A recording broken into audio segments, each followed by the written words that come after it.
కోటీశ్వరులకు తెలియదు. పొద్దు వేస్తే పొడిచే పొద్దుతో పోటీ పడే వ్యక్తికి ఓటేస్తావా? పొద్దు నుంచి సాయంత్రం దాకా కోటీశ్వరునికి ఓటేస్తావా?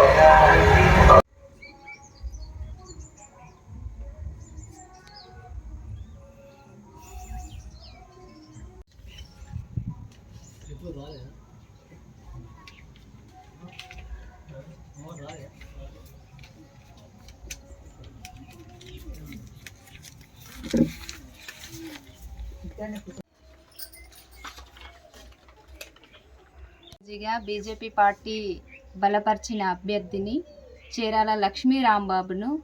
గ్రామంలో ఎన్నో సమస్యలు ఉన్నాయి, ఇంతవరకు ఎవరు పట్టించుకున్న నాదుడు లేడు అని అందుకు మేము ముందుగా వస్తున్నాం. మమ్మలను మూడో వేసి అధిక మెజార్టీతో గెలిపించాలని కోరుకుంటున్నాను. మన సమస్యలు అంటూ ఒకటి అంటే రెండంటే కాదు, చాలా ఉన్నాయి.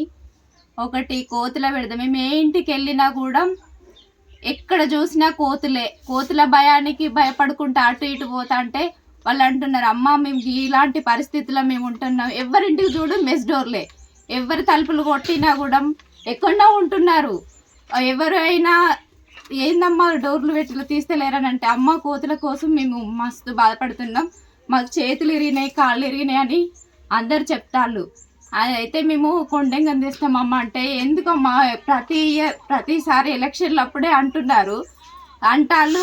సీట్లో గెలిచినాక సీట్లో కూర్చున్నాక ఆ కోతులను పట్టించుకున్న నాదుడు లేడు. మమ్మల్ని ఒక ఎలక్షన్లు అంటే అస్తాళ్ళు పోతాళ్ళు అని చెప్తాను. అమ్మ లేదు, నేను నెరవేరుస్తా, ఈ కోరిక మీకు తీరుస్తా అని చెప్పేశాను.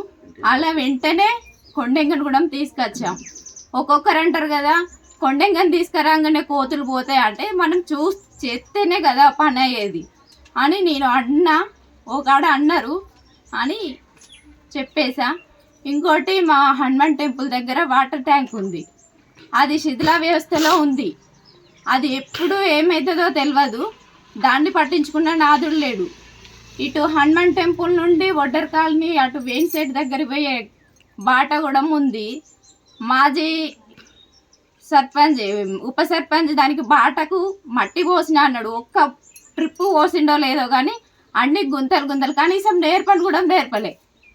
ఇంకోటి సమస్య అంటే, మన ఇక్కడ నుండి చంద్రమల్లి తాత వాళ్ళ ఇంటికి వెళ్తుంటే దారిలో ఒకటి బాగుంటుంది, అది మొత్తం కూలిపోయేటట్టు దాకా ఇట్లా కూలిపోయినట్టుగా ఉంది. అందులో ప్రమాదకరమే ఏ రకంగా చూసినా కూడా అలా ఉంది. అది దాన్ని కూడా చేస్తాము. ఇంకోటి రైతుల బాట ఎవరివైనా అమ్మ మా రైతుల బాట ఇట్లున్నది, మా పొలాల కాడికి పోవాలంటే ఇక్కడ నుండి మూట ఎత్తుకొని పోవాల్సి వచ్చిన పరిస్థితి ఉంది. బైక్ పోతలేదు, కనీసం నడవడానికి కూడా ప్రాబ్లంగానే ఉందని చెప్తున్నారు. అదొకటి.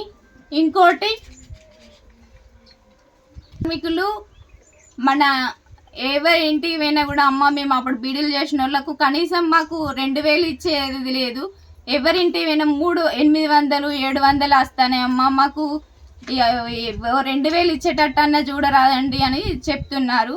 అది ఎంపీ ఫండ్ నుండి ఎంపీ గారి దగ్గరికి పోయి సహకారం తీసుకొని మేము దాన్ని కూడా చేస్తాము. ఇంకోటి అంటే, బ్యాట్ గుర్తుకేసి మమ్మలను అధిక మెజార్టీతో గెలిపించాలని కోరుకుంటున్నాను.